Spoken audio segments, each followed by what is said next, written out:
जयराम जी की जय। साईं लीलाशाह स्वामी लीलाशाह सत्संग में आपका स्वागत है। आज का विषय है दर्शन कब। 24 जून 1964 को आबू पहाड़ पर किए गए प्रवचन में स्वामी जी ने कहा है कि शांत हृदय में ही सत्य, चेतन व आनंद स्वरूप पार ब्रह्म का साक्षात दर्शन हो सकता है तथा फिर वह समझता है कि यह तो मेरा ही स्वरूप है, जो अधिक प्रवृत्ति होने के कारण परम तत्व का चिंतन ध्यान नहीं कर सकता।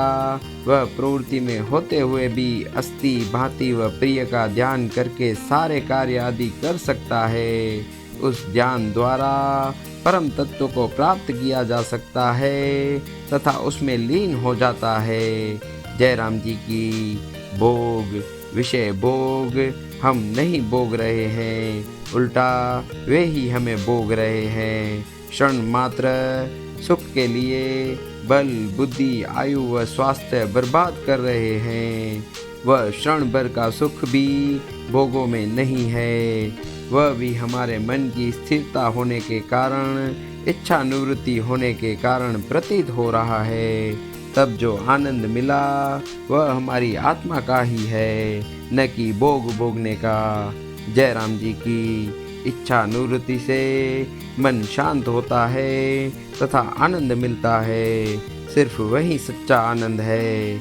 इसलिए सभी इच्छाओं व वासनाओं का त्याग करो तो मन शांत हो तथा भीतर आनंद मिले।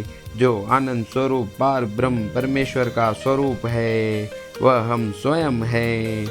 इच्छाओं के त्याग में ही सच्ची शांति है। त्याग द्वारा ही सच्ची शांति में स्थित होते हैं। सोने में गहने काल्पनिक हैं, मिट्टी में गड़े काल्पनिक हैं। सोने व मिट्टी के अतिरिक्त दूसरा कुछ बना ही नहीं है।